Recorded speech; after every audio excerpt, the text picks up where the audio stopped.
चित्रकूट के करबी के रहने वाले पंडित चंद्रलेख तिवारी के 3 बेटे और 1 बेटी थी।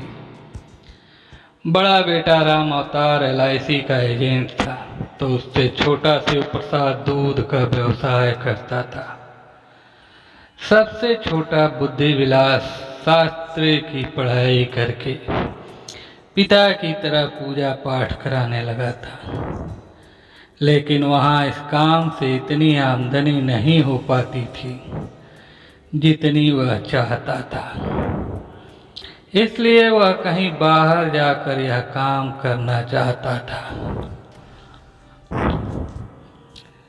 बुद्धि विलास थोड़ी बहुत कमाई करने लगा तो बड़े बेटों की तरह पंडित चंद्रलेख तिवारी ने उसकी भी शादी चित्रकूट में पूजा पाठ कराने वाले मंजूनाथ भारद्वाज की बेटी गौरा से कर दी।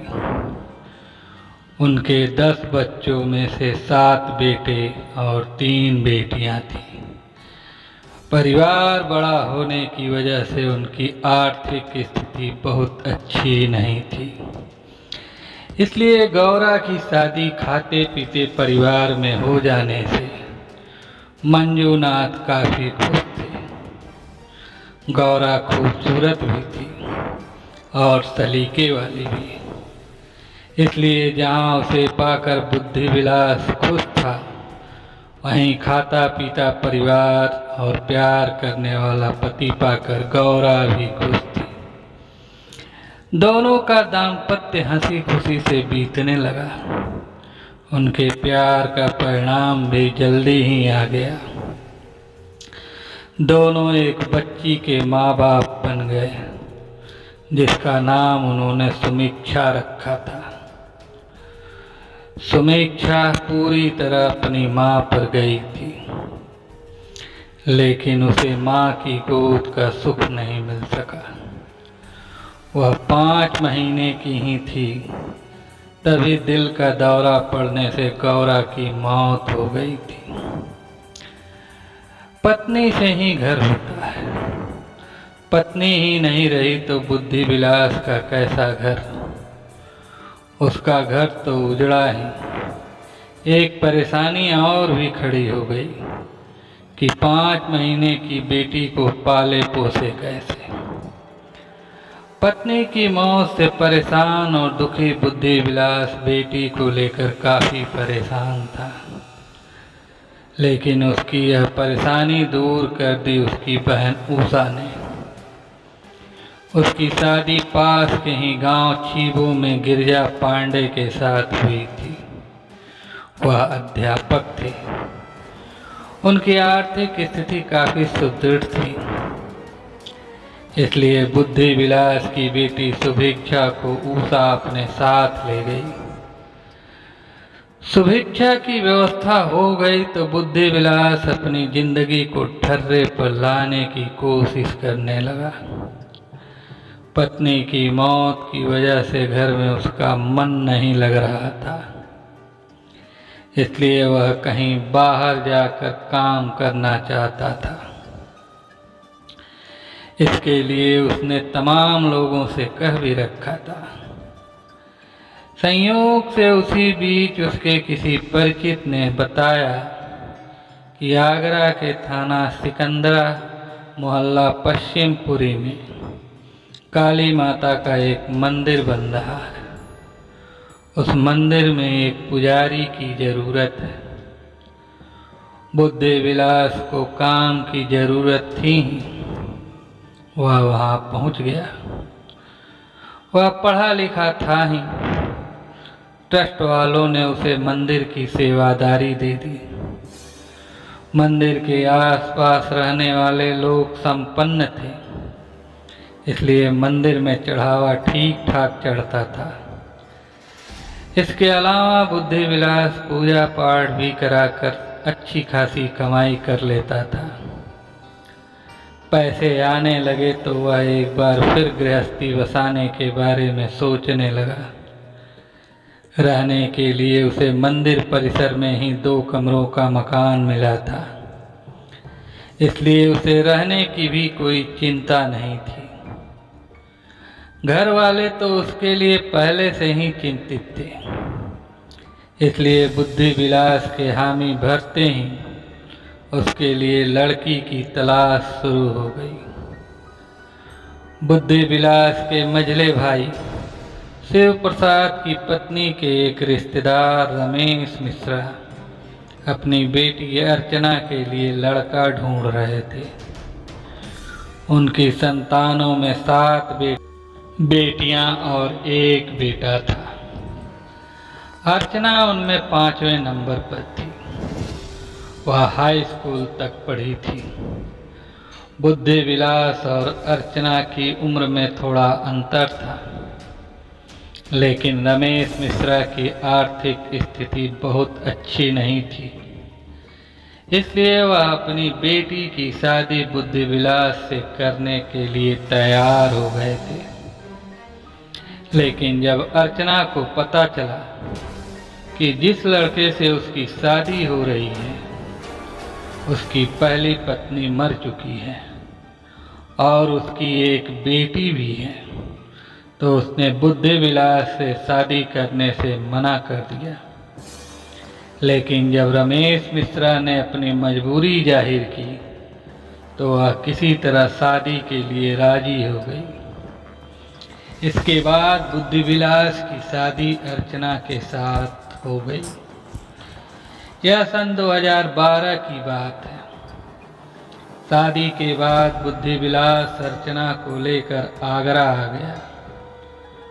पत्नी आ गई तो वह पहली पत्नी से पैदा बेटी सुभिक्षा को भी साथ रखने के बारे में सोचने लगा। वह चाहता था कि अब उसकी बेटी उसके साथ रहे। सुभिक्षा अब तक 4 साल की हो चुकी थी। वह अपनी बहन के यहाँ गया और उसने बहन से सुभिक्षा को साथ ले जाने के लिए कहा, तो बहन उषा ने कहा, जब यह 5 महीने की थी तब से मैं इसे पाल रही हूँ। अब यह मुझे अपनी बेटी की तरह लगती है, इसलिए अब इसे मेरे पास ही रहने दो। इसके चले जाने से मेरा भी मन नहीं लगेगा। बहन तब कोई इसे पालने वाला नहीं था, इसलिए मैंने इसे तुम्हें सौंप दिया था। अब इसकी माँ आ गई है, वह इसे अच्छी तरह पाल लेगी, इसलिए मैं इसे साथ ले जाना चाहता हूँ। बुद्धि विलास ने अपनी बहन से कहा, भैया मैं इसकी बुआ हूँ और यह मेरा खून है। सौतेली माँ सौतेली ही होती है। वह इसे कभी वह प्यार नहीं दे पाएगी जो मुझसे मिल रहा है, इसलिए इसे मेरे पास ही पड़ी रहने दो। उषा ने तमाम तर्क वितर्क किए, पर बुद्धि विलास नहीं माना। वह कर भी क्या सकती थी। पराई बेटी को जबरदस्ती तो नहीं रखा जा सकता ना। मन मारकर सुभिक्षा को उसके हवाले कर दिया।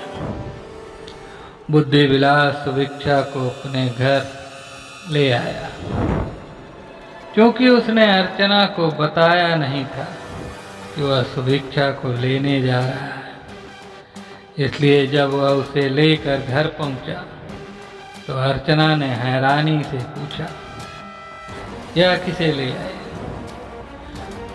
किसे नहीं, यह हमारी बेटी सुभिक्षा है। अब यह हमारे साथ ही रहेगी। बुद्धि विलास ने उससे कहा, क्यों? यह जहाँ रह रही थी वहाँ कोई परेशानी थी क्या जो इसे यहाँ ले आए? अर्चना ने मुंह फुलाकर पूछा। यह वहाँ इसलिए रह रही थी क्योंकि यहाँ इसकी कोई देखभाल करने वाला नहीं था। अब तुम आ गई हो, इसलिए इसे यहाँ ले आया। तो क्या तुमने मुझसे शादी इसकी देखभाल करने के लिए की थी? भाई, पत्नी बच्चों की देखभाल नहीं करेगी तो और कौन करेगा? तुम मेरी पत्नी हो तो तुम्हें ही मेरे बच्चों की देखभाल करनी होगी। बुद्धि विलास ने कहा। माँ बाप से लड़ाई होते देख सुभिक्षा डर गई। उतनी दूर से सफर करके आए सुभिक्षा को नाश्ता पानी कराने के बजाय अर्चना नाराज होकर दूसरे कमरे में जाकर सो गई। अर्चना भले ही नहीं चाहती थी कि सुभिक्षा वहां रहे, लेकिन अब तो उसे वहीं रहना था। आखिर वही हुआ जैसा उषा ने कहा था। अर्चना पूरी तरह से वैसी सौतेली माँ निकली जैसी सौतेली माँओं के बारे में कहा जाता है। माँ के व्यवहार से परेशान मासूम सुभिक्षा अक्सर मंदिर के बरामदे में उदास बैठी रहती। एक तो कॉलोनी की महिलाओं को पता चल गया था कि सुभिक्षा मंदिर के पुजारी बुद्धि विलास की पहली पत्नी की बेटी है। दूसरे उसमें ऐसा न जाने क्या आकर्षण था कि हर महिला उसकी ओर आकर्षित हो जाती थी। सुभिक्षा के आ जाने के बाद अर्चना को बेटा पैदा हुआ, जिसका नाम उसने सुचित रखा। भाई के पैदा होने से सुभिक्षा का ध्यान माँ की ओर से हटकर भाई पर जम गया। वह भाई के साथ अपना दिल बहलाने लगी। लेकिन बेटा पैदा होने के बाद अर्चना और क्रूर हो गई। मंदिर के पास ही बनी मात्र छाया बिल्डिंग में रहने वाले दवा व्यापारी अजय कौशिक की पत्नी संध्या कौशिक भी पूजा पाठ के लिए मंदिर आती रहती थी। एक दिन संध्या पूजा पाठ करके मंदिर की सीढ़ियां उतर रही थी तो सीढ़ियों पर उन्हें रोती हुई सुभिक्षा मिल गई। उन्होंने रोने की वजह पूछी तो सुभिक्षा ने बताया कि मम्मी ने मारा है। संध्या को पता था कि सुभिक्षा की माँ अर्चना सौतेली है जो उसे परेशान करती रहती है, इसलिए उन्हें सुभिक्षा पर दया आ गई और वह बुद्धि विलास से पूछकर उसे अपने घर ले गई। उस दिन सुभिक्षा ने अपनी प्यारी प्यारी बातों से संध्या का मन जीत लिया। इसके बाद पता नहीं क्यों उनके मन में आया कि अगर वह सुभिक्षा को अपना लें तो उनके बेटों को एक प्यारी सी बहन मिल जाएगी। शाम को बुद्धि विलास सुभिक्षा को अपने घर ले गया, पर संध्या की ममता सुभिक्षा के साथ जुड़ चुकी थी। उस दिन के बाद संध्या को सुभिक्षा बेटी सी लगने लगी। मन की बात जब उन्होंने अपने पति अजय कौशिक से कही तो वह सोच में पड़ गए। पराई बेटी के प्रति पत्नी के मोह ने उन्हें चिंता में डाल दिया। वह जानते थे कि संध्या को एक बेटी की कमी खलती है, लेकिन दूसरे की बेटी के प्रति इतना प्यार उनकी समझ में नहीं आ रहा था। उस दिन के बाद संध्या अक्सर सुभिक्षा को अपने घर ले आने लगी। इसी बीच उन्होंने महसूस किया कि सुभिक्षा काफी बुद्धिमान है। अगर इसे कायदे से पढ़ाया लिखाया जाए तो यह आगे चलकर कुछ कर सकती है। यही सोचकर और लगातार आते रहने से मासूम सुभिक्षा ने अजय कौशिक के दिल में भी अपने लिए जगह बना ली। अब वह उनके घर को अपना घर समझने लगी और कौशिक दंपत्ति को मम्मी पापा कहने लगी। संध्या ने उसका नया नाम बिट्टू रख दिया। कॉलोनी वालों को भी पता चल गया कि संध्या सुमीक्षा को बेटी की तरह मानती है। संध्या ने बुद्धि विलास से कहा कि वह सुभीक्षा को पढ़ाना चाहती है, अगर वह बुरा न माने तो वह उसका दाखिला करा दे। बुद्धि विलास को भी भला क्या ऐतराज हो सकता था, बेटी पढ़ लिख कर कुछ बन जाए, इससे अच्छा और क्या हो सकता था। उसने हामी भर दी तो भाग दौड़ करके अजय कौशिक ने सुभीक्षा का दाखिला आगरा के जाने माने convent school saint Francis school में करा दिया। सुभीक्षा स्कूल जाने लगी। स्कूल में सभी को यही लगता था कि वह अजय कौशिक की बेटी है। सुभीक्षा को पढ़ाई में दिलचस्पी थी, उसकी राइटिंग भी बहुत अच्छी थी। अजय कौशिक ने सुभीक्षा का ट्यूशन भी कॉलोनी के टीचर विजय कुलश्रेष्ठ के वहां लगवा दिया था।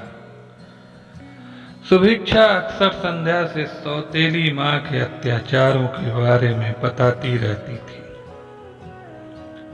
सुभीक्षा का एक अच्छे अंग्रेजी स्कूल में पढ़ना अर्चना को जरा भी अच्छा नहीं लग रहा था। सौतेली बेटी के प्रति लोगों का स्नेह उसके मन में ईर्ष्या पैदा कर रहा था। उसने यह भी महसूस किया कि बुद्धि विलास अभी भी अपनी पहली पत्नी को भूला नहीं पाया है। उसे लगता था कि जब तक सुभीक्षा उसके साथ रहेगी तब तक वह पहली पत्नी को भुला भी नहीं पाएगा। इसलिए वह किसी भी तरह सुभीक्षा से छुटकारा पाने के बारे में सोचने लगी। इसके बाद अर्चना सुभीक्षा को पहले से ज्यादा परेशान करने लगी। डर की वजह से सुभीक्षा पिता से कुछ कहने की हिम्मत नहीं कर पाती थी, लेकिन कॉलोनी की अन्य औरतों को जब यह पता चला कि अर्चना इधर सुभीक्षा को कुछ ज्यादा ही परेशान करने लगी है, तो उन्होंने इस बात की शिकायत बुद्धि विलास से कर दी।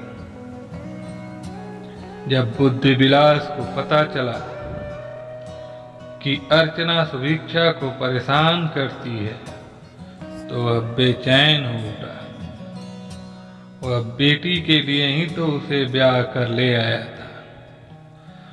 गुस्से में उसने अर्चना की पिटाई कर दी। पति की इस हरकत से अर्चना को बहुत गुस्सा आया। सुभीक्षा से वह वैसे ही नफरत करती थी। इस घटना से उसकी नफरत और बढ़ गई।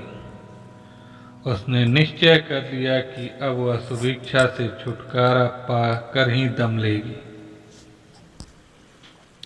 इसके बाद वह पति से नाराज होकर मायके चली गई।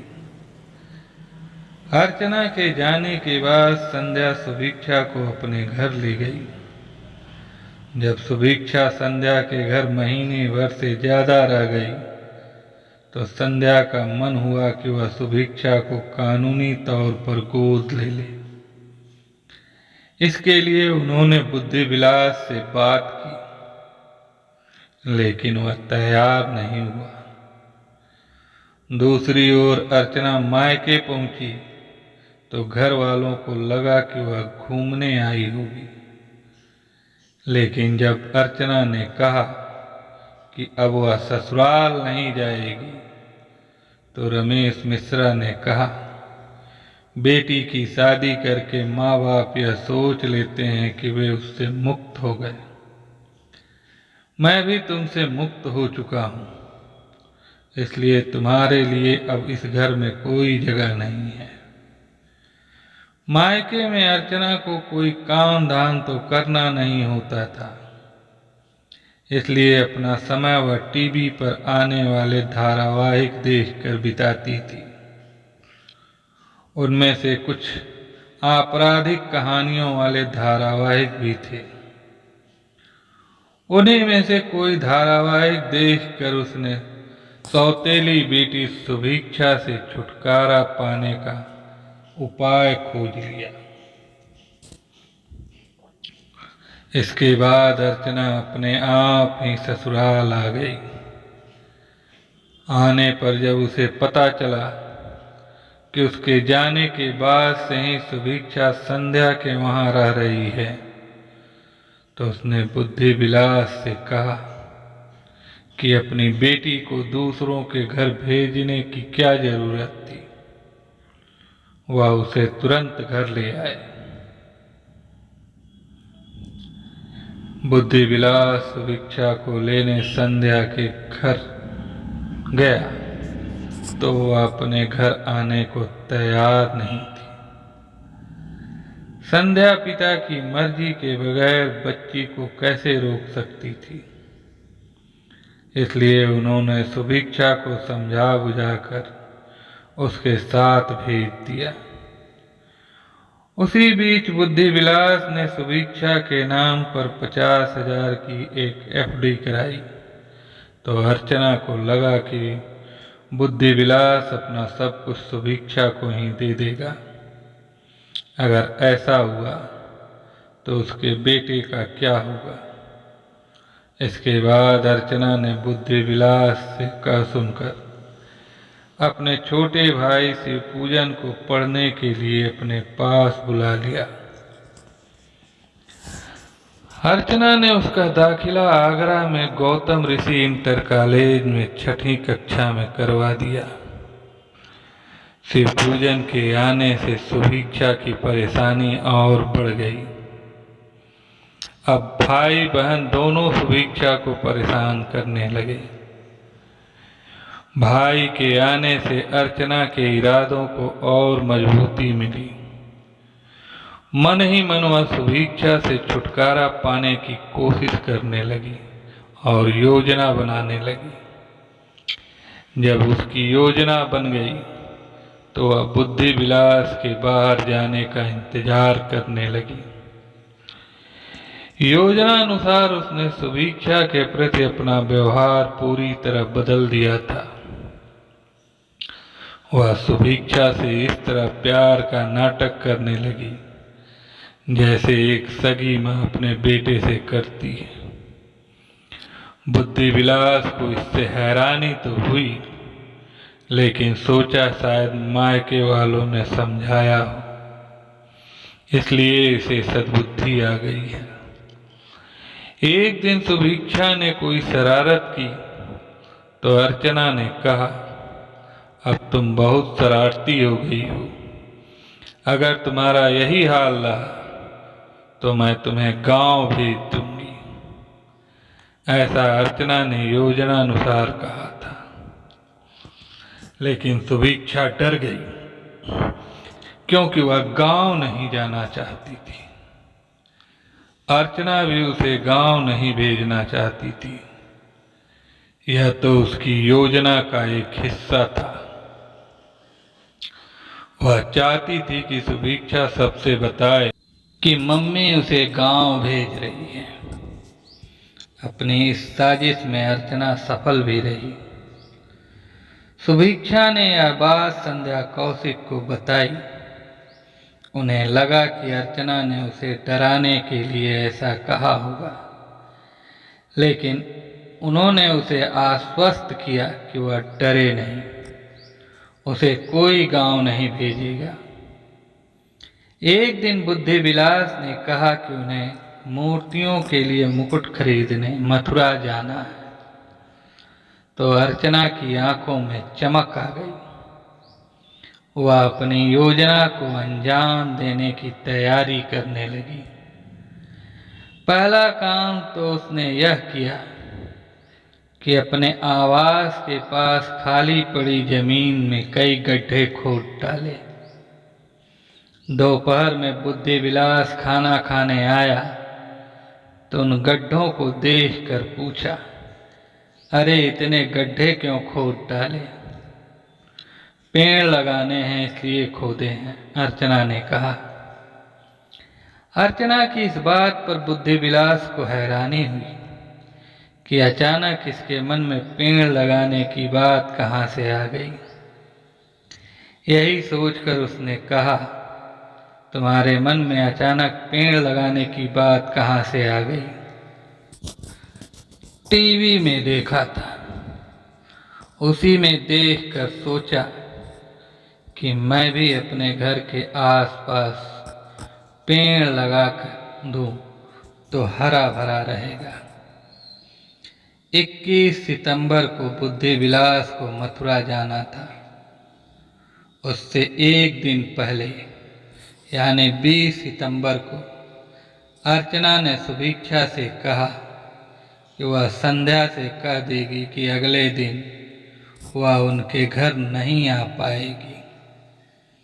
जब यह बात सुभिक्षा ने संध्या से कही तो उसने पूछ लिया कि क्यों नहीं आएगी, तो सुभिक्षा ने कहा कि उसे नहीं मालूम, मम्मी ने ऐसा कहने को कहा है।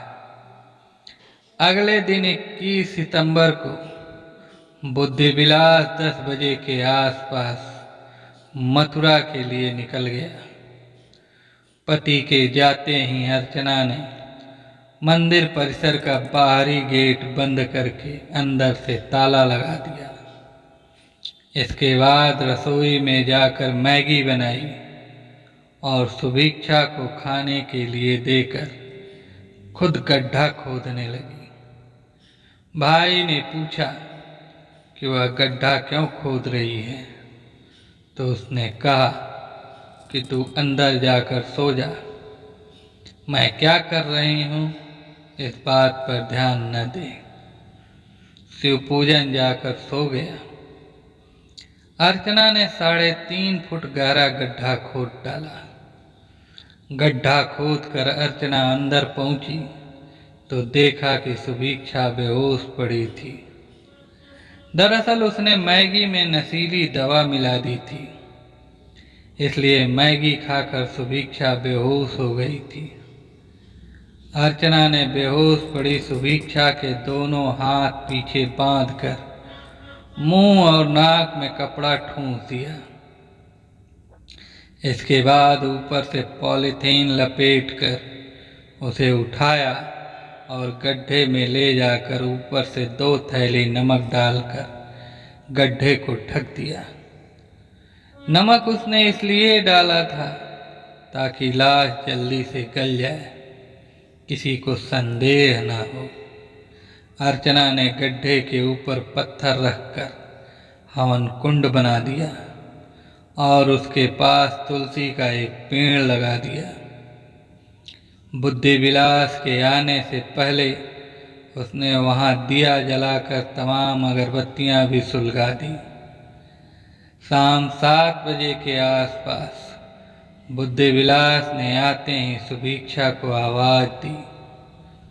सुभिक्षा कहाँ से बोलती, उसे तो अर्चना ने ऐसी जगह भेज दिया था जहाँ से कोई लौट कर नहीं आता। अर्चना ने कहा, वह तो सुबह से ही गायब है। क्या सुबह से गायब है? तुमने उसे ढूंढा भी नहीं? बुद्धि विलास थोड़ा गुस्से में बोला। मुझे पता था तुम यही कहोगे। तुमने कैसे सोच लिया कि मैंने उसे ढूंढा नहीं? मैंने सब जगह जाकर उसे ढूंढा, लेकिन किसी से पूछा नहीं, क्योंकि सब यही कहते कि सौतेली माँ हूँ, इसलिए मैंने ही गायब कर दिया। जब तुम इस तरह कह रहे हो तो दूसरे क्यों नहीं कहेंगे? अर्चना ने रोते हुए कहा। बुद्धि विलास उठा और पैर पटकते हुए घर से निकल गया। वह सीधे संध्या कौशिक के घर पहुंचा। जब उसने उनसे सुभिक्षा के बारे में पूछा तो उन्होंने कहा कि सुभिक्षा तो मुझसे कह के गई थी कि आज वह मेरे घर नहीं आ पाएगी। सुभिक्षा और कहीं जा भी नहीं सकती थी। साफ हो गया था कि वह गायब हो गई है। थोड़ी ही देर में यह बात पूरी कॉलोनी में फैल गई। सभी एक दूसरे से पूछने लगे। इससे यह बात साबित हो गई कि सभी को सुभिक्षा से सहानुभूति थी। सभी उसकी तलाश में लग गए। बुद्धि विलास पागलों की तरह अपना सिर पीट रहा था। जब सुभिक्षा का कहीं पता नहीं चला तो बुद्धि विलास कॉलोनी वालों के साथ थाना सिकंदरा पहुंचा और थाना प्रभारी आशीष कुमार सिंह से मिलकर सुभिक्षा की गुमशुदगी दर्ज करा दी। पुलिस ने भी सुभिक्षा की तलाश शुरू कर दी। थाना प्रभारी ने अर्चना से भी पूछताछ की। इस पूछताछ में वह उनके सवालों का जवाब देने के बजाय बेटी को ढूंढ कर लाने की बात ज्यादा कर रही थी। वह कॉलोनी की औरतों के साथ थाने भी गई और वहां धमकी भी दी कि अगर उसकी बेटी नहीं मिलती है तो वह कुछ भी कर गुजरेगी। मामला गंभीर था। पुलिस को सुभिक्षा का कोई सुराग नहीं मिल रहा था। थाना प्रभारी आशीष कुमार सिंह ने मंदिर और परिसर में बने बुद्धि विलास के घर का भी निरीक्षण किया। ऐसा उन्होंने इसलिए किया क्योंकि उन्हें पता चल गया था कि अर्चना गायब बच्ची की सौतेली मां है। इसके अलावा उसकी हरकतें भी उन्हें अजीब और संदिग्ध लगी थी। थाना प्रभारी आशीष कुमार सिंह को लग रहा था कि लड़की के गायब होने के पीछे उसकी सौतेली मां का ही हाथ है, क्योंकि पूछताछ में उसने पुलिस को बताया था कि पति के जाने के बाद उसने खुद गेट बंद करके ताला लगा दिया था। ऐसे में उतनी छोटी बच्ची ऊंची दीवार फांद कर नहीं जा सकती थी।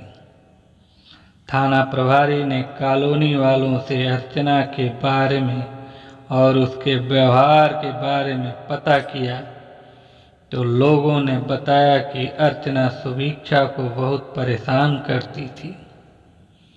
वह नहीं चाहती थी कि सौतेली बेटी उसके साथ रहे। पुलिस को बुद्धि विलास पर भी शक हो रहा था कि पत्नी के साथ वह भी मिला हो सकता है, लेकिन उसकी हालत को देखकर पुलिस का यह शक जल्दी दूर हो गया। पुलिस को अर्चना पर पूरा शक था, लेकिन सबूत न होने की वजह से उस पर हाथ नहीं डाल पा रही थी। यह भी निश्चित था कि अगर अर्चना ने सुभिक्षा की हत्या की थी तो लाश घर में ही कहीं छिपा रखी थी। इसलिए पुलिस ने डॉग स्क्वाड भी बुलाया, लेकिन डॉग स्क्वाड भी सुभिक्षा की तलाश नहीं कर पाया। सुभिक्षा की गुमशुदगी की सूचना पाकर बुद्धि विलास के दो भतीजे देवेंद्र और विकास भी आ गए थे। उन्होंने भी अर्चना से सुभिक्षा के बारे में पूछा, लेकिन उसने उन्हें भी कुछ नहीं बताया। इसके बाद उसने पुलिस को बताया कि एक ज्योतिषी ने उसे बताया है कि सुभिक्षा मथुरा में है। पुलिस की एक टीम मथुरा भी गई, लेकिन सुभिक्षा उन्हें वहां कहाँ मिलती। अगले दिन उसने कहा कि उसे सपना आया है कि सुभिक्षा हाथरस में है। पुलिस टीम हाथरस भी गई। पुलिस को पूरा विश्वास था कि सुभिक्षा को अर्चना ने ही गायब किया है, इसलिए पुलिस उस पर दबाव बनाने लगी। पुलिस के बढ़ते दबाव से डरकर अर्चना ने फोन करके अगले दिन अपने पिता रमेश मिश्रा को बुला लिया और मौका मिलते ही रात में उन्हें बता दिया कि उसने सुभिक्षा की हत्या कर दी है और घर के पास गड्ढा खोदकर उसे दफना दिया है।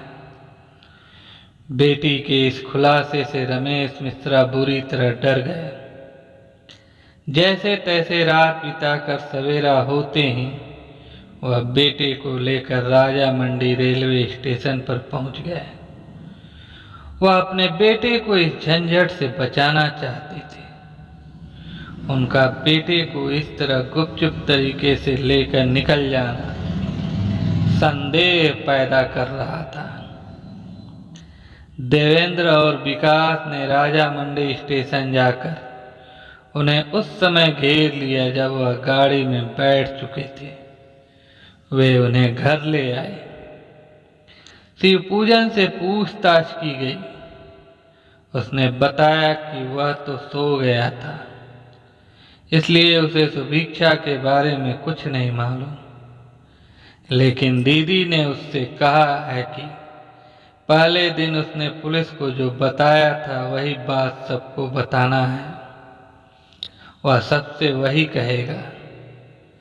24 सितंबर को सीओ हरिपर्वत अशोक कुमार सिंह ने बुद्धि विलास से कहा कि वह अर्चना के साथ सख्ती करे और बेटे की कसम दिलाकर सच्चाई बताने को कहे। इसके बाद बुद्धि विलास ने अर्चना को मंदिर में देवी के सामने खड़ी करके कहा कि वह बेटे के सिर पर हाथ रखकर कहे कि उसे सुभिक्षा के बारे में कुछ नहीं पता, तो वह मान लेगा कि वह सच बोल रही है। बेटे की कसम खाने की बात आई तो अर्चना टूट गई और उसने स्वीकार कर लिया कि उसी ने सुभिक्षा को बेहोश करके जीवित ही गड्ढा खोद कर गाड़ दिया है। सच्चाई जानकर बुद्धि विलास ने सिर पीट लिया। इसके बाद उसने फोन करके थाना सिकंदरा को सूचना दे दी। थाना प्रभारी आशीष कुमार सिंह पुलिस बल के साथ तुरंत मंदिर आ पहुंचे।